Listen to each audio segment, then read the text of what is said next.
Përshëndetje miq, ngjarja astrologjike të vedike, Jupiteri me 18 tetor, pra dje, hyri në shenjën e Gafores.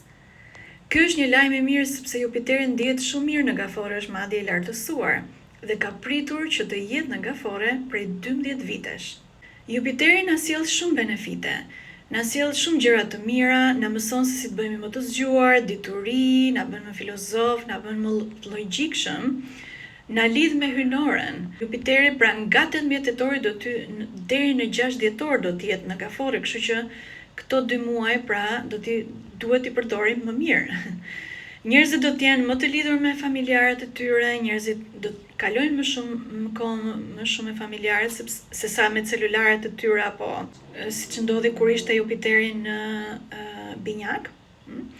Pra shfrytëzojeni mirë, lirimi nga zinxhirët e vuajtjes është e mundur, mbështetje nga njerëzit e familjes më tepër, zgjerimi i mirësisë, bekime shpirtërore. Saturni gjithashtu tek Peshqit dhe Venusi do të shkojnë në Akrep. Pra kjo krijon një trinitet të paparë për të përqendruar tek përmirësimi i shëndetit, evolimi i shpirtit që do të jetë akoma më i mirë nëse shoqërohet me qëndërzimin e trupit, të cilët ne i mësojmë pra falas